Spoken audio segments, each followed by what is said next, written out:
National লেভেলে বিভিন্ন রকম গ্রুপিং লবিং হয়, এটা কতটা ঠিক বা এর সম্মুখীন তুমি কখনো হয়েছো? নিশ্চয়ই হয়েছিলাম ন্যাশনাল গেমসের সময়। গ্রুপিং অফকোর্স হয়, কিন্তু এটা করা উচিত না, কারণ আমি তাদের স্টেটকেই রিপ্রেজেন্ট করছি। কখনো সম্মুখীন হয়েছো? বললে তো সম্মুখীন হয়েছি, ন্যাশনাল গেমসের সময় হয়েছিলাম। ফ্রম দ্য পাস্ট 8 years আমি একমাত্র বেঙ্গলকে মেডেল এনে দিচ্ছি। তো বেঙ্গলের এইটুকুনি তো অ্যাটলিস্ট আমার প্রতি কৃতজ্ঞতা বলবো না, বাট অ্যাটলিস্ট অ্যাপ্রিসিয়েশন থাকা উচিত, অ্যাপ্রিসিয়েট করা উচিত ওদেরকে। আমাকে চিফ মিনিস্টার একটা অ্যাওয়ার্ড দেয়, সেই অ্যাওয়ার্ডটা পেয়েছিলাম, 1 বছরই পেয়েছিলাম। তারপরে কোনো রকমের অ্যাপ্রিসিয়েশন নেই, মানে কেউই কখনো কোনো রকমের অ্যাপ্রিসিয়েশন করে না। নিশ্চয়ই খারাপ লাগে, কিন্তু আমি ওটা অ্যাকসেপ্ট করে নিয়েছি, কারণ এত বছর ধরে নিজেকে বলে বলে বলে বলে অ্যাকসেপ্ট করে নিয়েছি।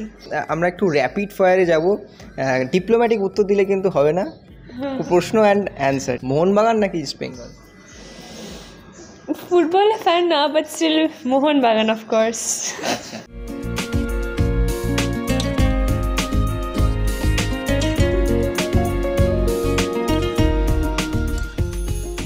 মতিনন্দীর উপন্যাসের সেই লাইনটা আর সৌমিত্র চট্টোপাধ্যায়ের সেই শব্দ ব্রহ্ম, ফাইট কোনি ফাইট।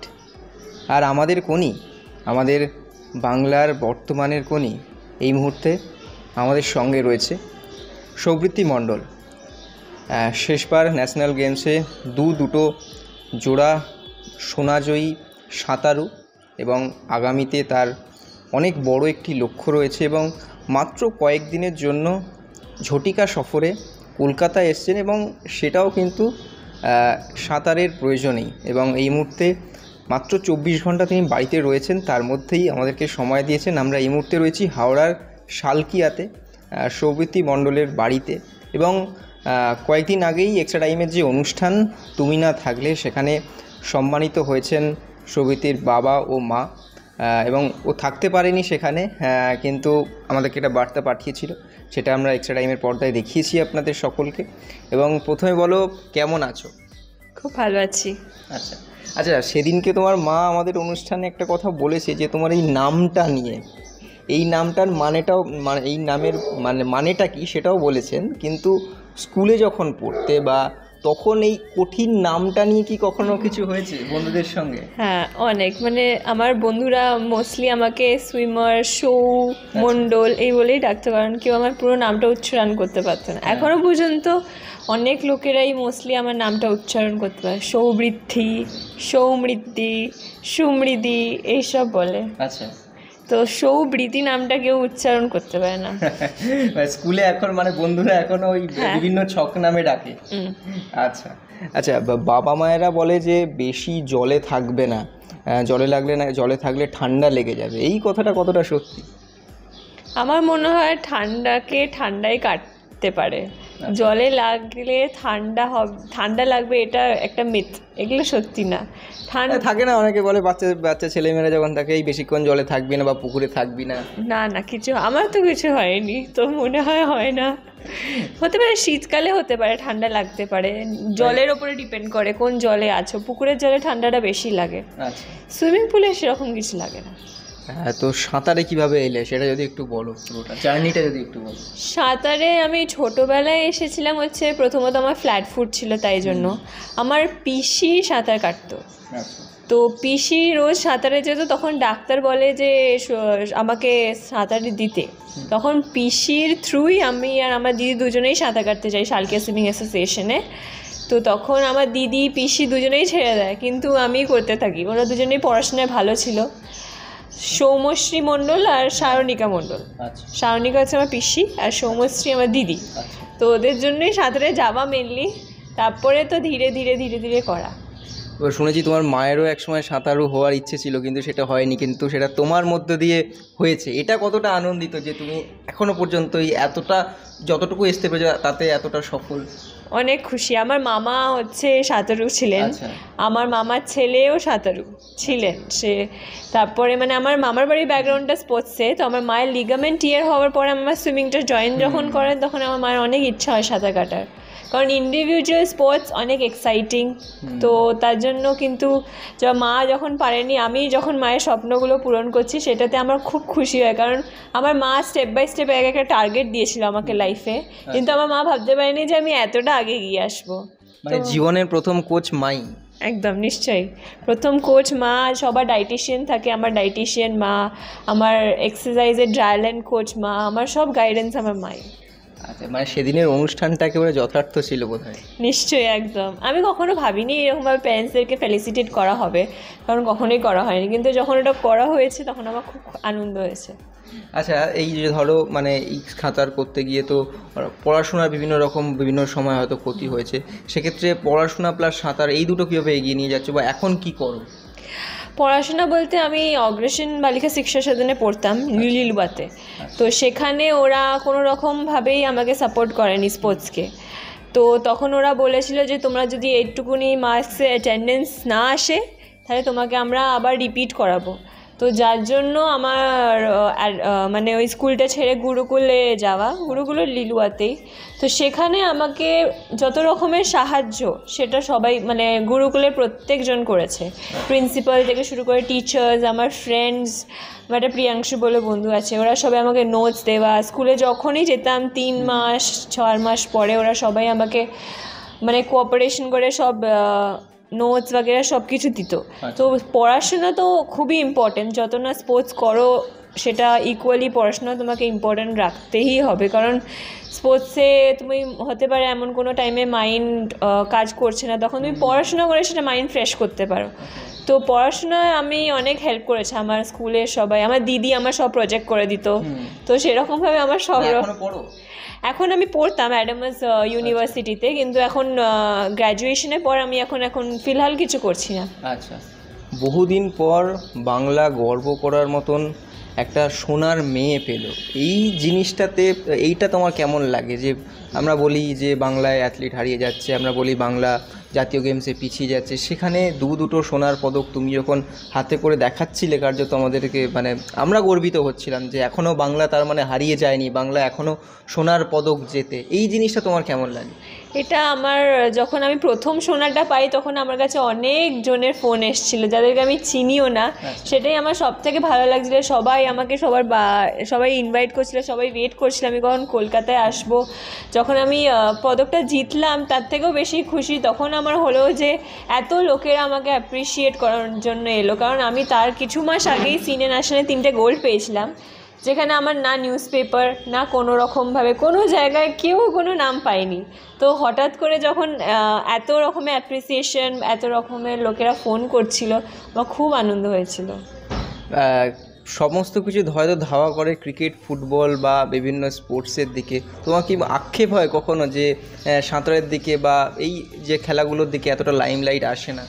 আমি বলবো সবকটা স্পোর্টসই ডিফিকাল্ট, ফুটবল হোক ক্রিকেট হোক, বাট ইন্ডিভিজুয়াল স্পোর্টস যতটা ডিফিকাল্ট সেটা কোনো রকমের স্পোর্টস ডিফিকাল্ট না। যেমনি অ্যাথলেটিক্স অ্যান্ড সুইমিং আমি বলবো সব থেকে ডিফিকাল্ট, ব্যাডমিন্টন, এগুলো সব অনেক রকমের এফর্ট লাগে। কারণ নিজের যদি একটা ভুল হয়ে যায় নিজে একটা লস। গ্রুপ ইভেন্ট অফকোর্স আক্ষেপ লাগে, কারণ ওয়েস্ট বেঙ্গলে আমি যতটুকু জানি ফুটবলকে অনেক সাপোর্ট করা হয়, যে জায়গায় বাকি কোনো স্পোর্টসকে সাপোর্ট করা হয় না, সেটা অনেক দুঃখিত আমি। বাংলা ছেড়ে বাইরে থাকতে হচ্ছে, এটা কোথাও খারাপ লাগে যে বাংলায় থেকে বাংলাতে এগিয়ে যেতে পারলে না? খারাপ লাগে, কিন্তু কোনো খারাপ হয় যে বাড়ি ছেড়ে তো থাকতে হচ্ছে, মা বাবাকে ছেড়ে থাকতে হচ্ছে। ওটাই মেন, বাড়ি ছেড়ে থাকতে হচ্ছে, মা বাবাকে ছেড়ে থাকতে হচ্ছে, দিদিকে ছেড়ে থাকতে হচ্ছে, এটাই হচ্ছে মেন খারাপ লাগার বিষয়। বাকি আর কিছু খারাপ লাগার বিষয় নেই, কারণ আমাদেরকে অ্যাকসেপ্ট করে নিতেই হবে যেটা সত্যি। কারণ আমি যখন বাইরে গিয়ে ট্রেনিং করছি, প্রত্যেকটা দেশের আমাদের সব টপ সুইমার্সদের সাথে আমি যখন প্র্যাকটিস করছি, মোটিভেশন লেভেলটাই আলাদা। ক্লাব সুইমিং আর ন্যাশনাল একাডেমি সুইমিংয়ে একটা ইন্ডিয়ান টিমের সাথে প্র্যাকটিস করা অনেক রকমের ডিফারেন্ট এক্সপিরিয়েন্স হয়, প্লাস তুমি তোমার লোকেদের কাছ থেকে অনেক মোটিভেশন পাও, ওদের থেকে অনেক কিছু শিখতে পাও, সেটা একটা শেখার বিষয় আছে। দুঃখ খালি ফ্যামিলির জন্যই হয়, বাকি কিছু জিনিসের জন্য হয় না। মা জাতীয় ভলিবল খেলোয়াড় ছিলেন, এবং সেক্ষেত্রে তোমার জীবনে মায়ের প্রভাব কতটা?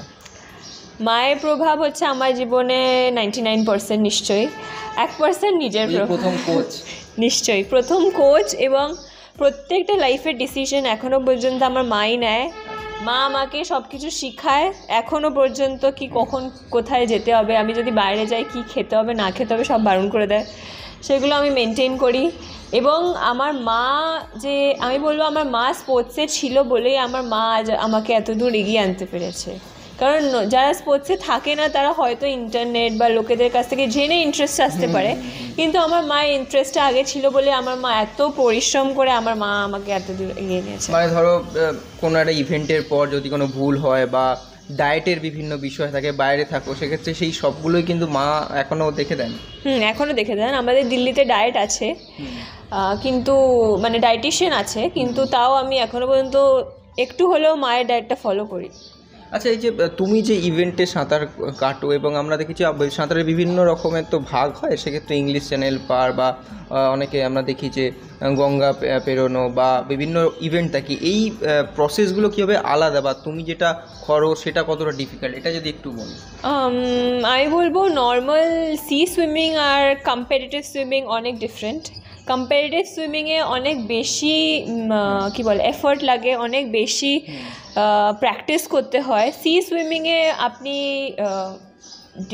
3-4 মাস 5 মাস প্র্যাকটিস করবেন। অফকোর্স দুটোই ডিফিকাল্ট, দুটো ওরা ঠান্ডায় সাঁতার কাটতে হয়, আমরাও ঠান্ডায় প্র্যাকটিস করি, বরফগুলো জল এগুলো সব ডিফিকাল্ট। কিন্তু সি সুইমিং ইটস লাইক কি তুমি যদি নর্মাল সুইমার নাও হও তাও তুমি সি সুইমিং করতে পারো, তুমি ইংলিশ চ্যানেল ক্রস করতে পারো বা যত রকমের লেন্স আছে। তো কম্পিটিটিভ সুইমিং যখন আসে তোমাকে অনেক বেশি ডায়েট চলে আসে, সেখানে তোমার এক্সারসাইজেস চলে আসে, তোমার স্লিপ স্কেজুয়াল সব কিছু ডিফারেন্ট হয়। তো competitive swimming is much more difficult, যেটা নাকি সি সুইমিং। তুমি কতক্ষণ জলে থাকো? বলতে গেলে সকালে প্রায় 5.5 ঘন্টা 6 ঘন্টা একদিন। 5.5 ঘন্টা 6 ঘন্টা জলে থাকো।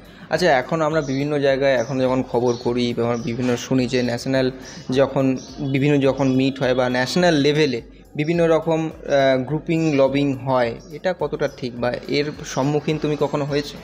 নিশ্চয়ই হয়েছিলাম ন্যাশনাল গেমসের সময়। আচ্ছা। কিন্তু মানে আমি যেহেতু এখানে থাকি না, তাই জন্য এখানে লোকেদের সাথে ওয়েস্ট বেঙ্গলের সুইমার্স বা কারোর সাথে আমার ঠিক মতন অতটা যোগাযোগ নেই না, আমি কারোর সাথে যোগাযোগ রাখি কারণ আমি এত সোশ্যাল নয়। তো তার জন্য মানে আমি বলবো যে গ্রুপিং অফকোর্স হয়, কিন্তু এটা করা উচিত না, কারণ আমি তাদের স্টেটকেই রিপ্রেজেন্ট করছি। Are from the past 8 years আমি একমাত্র বেঙ্গলকে মেডেল এনে দিচ্ছি। তো বেঙ্গলের এইটুকুনি তো অ্যাটলিস্ট আমার প্রতি কৃতজ্ঞতা বলবো না, বাট অ্যাটলিস্ট অ্যাপ্রিসিয়েশন থাকা উচিত, অ্যাপ্রিসিয়েট করা উচিত ওদেরকে। আমাকে কখনো সম্মুখীন হয়েছো? বললে তো সম্মুখীন হয়েছি, ন্যাশনাল গেমসের সময় হয়েছিলাম। ঠিক আছে, এই যে বাংলাকে শেষ 8 বছর ধরে পদক এনে দিচ্ছ, কোথাও মনে হয় না যে বাংলারও বোধহয় কিছু ফিরিয়ে দেওয়া উচিত সরকারিভাবে, বা এরকম কখনো কিছু এসছে সাহায্য বা কিছু? না, কখনোই আসেনি। আমি একবার ওই আমাদের চিফ মিনিস্টার একটা অ্যাওয়ার্ড দেয়, সেই অ্যাওয়ার্ডটা পেয়েছিলাম, 1 বছরই পেয়েছিলাম। তারপরে কোনো রকমের অ্যাপ্রিসিয়েশন নেই, মানে কেউই কখনো কোনো রকমের অ্যাপ্রিসিয়েশন করে না। কিন্তু আমি বলবো আমাদের সালকিয়া সুইমিং অ্যাসোসিয়েশন আমাকে অনেক সাপোর্ট করেছে, আমাকে জ্যামার কেনার পয়সা দিয়েছে, প্লাস অনেক রকমের সাপোর্ট। আমাদের একটা কস্টিউমে 40,000, 48,000, 50,000 এরকম দাম। তো সালকিয়া সুইমিং অ্যাসোসিয়েশন আমাকে সবসময় সাপোর্ট করেছে। ব্যক্তিগতভাবেই তুমি এগিয়ে চলেছো এখনো? হ্যাঁ, এটা তো বলতে পারো। প্লাস আমি এখন জব করছি, তো একটু রকমের ফাইন্যান্সিয়াল সাপোর্ট। আমার বাবা আমাকে ছোটোবেলা থেকেই ফাইন্যান্সিয়াল সাপোর্ট দিয়েছে, কিন্তু সবসময় করোনার পরে আমার বাবার বিজনেস অনেক ডাউন হয়ে গেছিলো। তো তারপরে করোনার সময় জবটা পাওয়াটা অনেকটা সুবিধা, কিন্তু এইটুকুনি স্যালারি নিশ্চয়ই এনাফ নয়।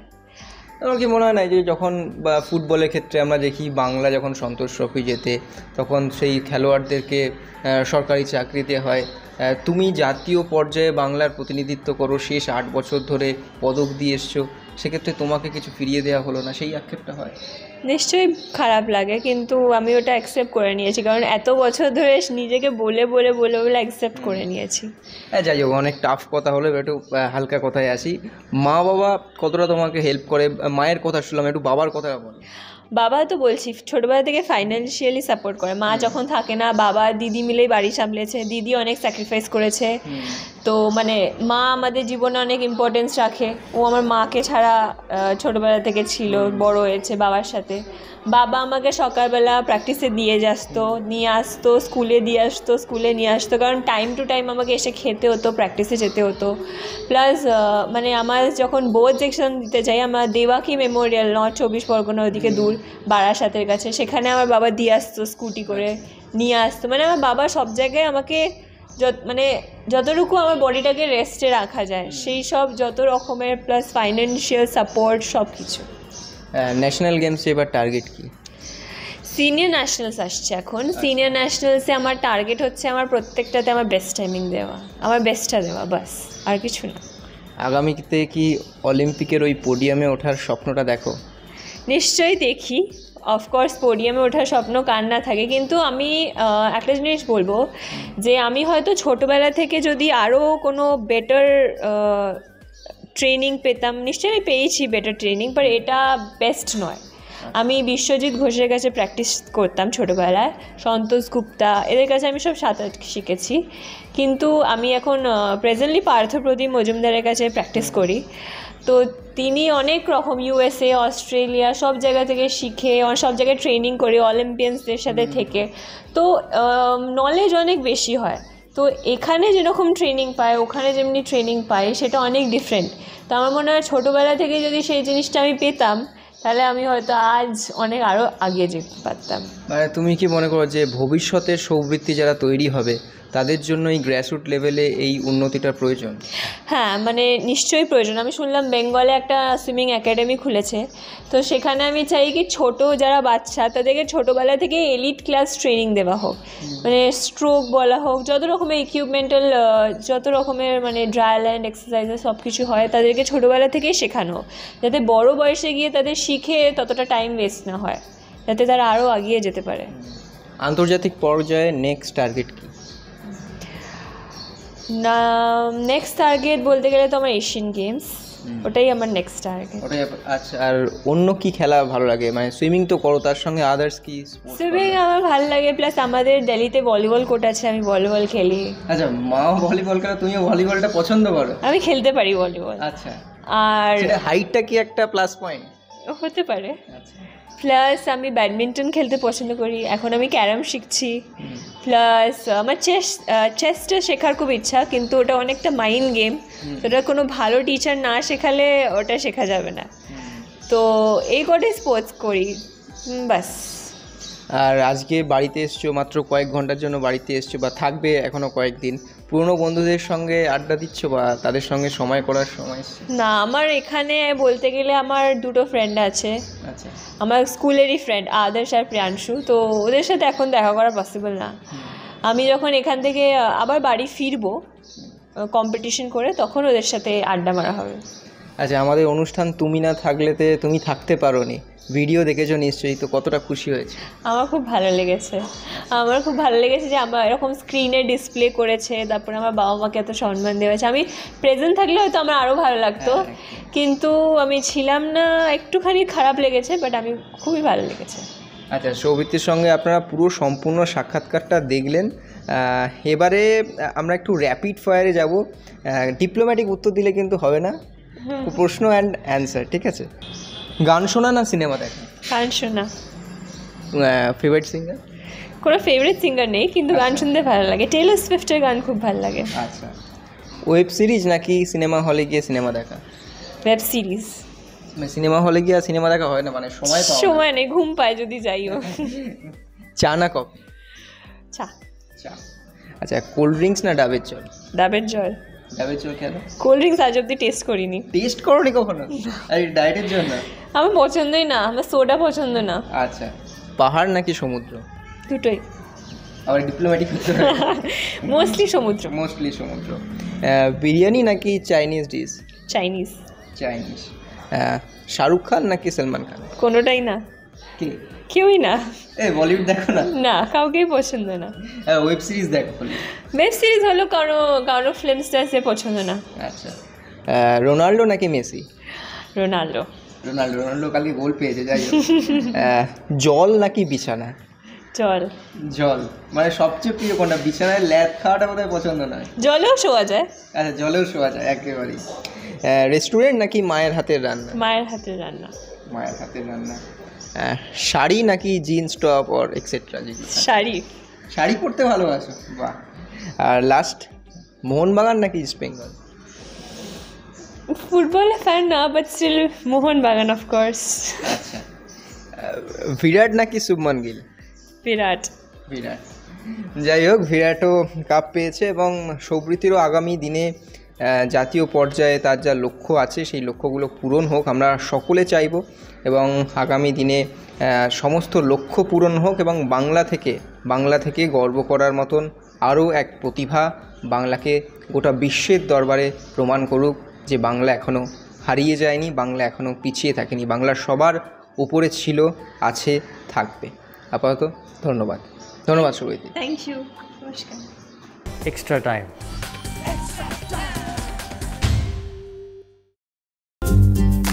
লেটেস্ট নিউজ আর এক্সক্লুসিভ ভিডিওর সঙ্গে আপডেট থাকতে এখনই সাবস্ক্রাইব করুন আমাদের ইউটিউব চ্যানেল। বেল আইকনে ক্লিক করতে ভুলবেন না যেন।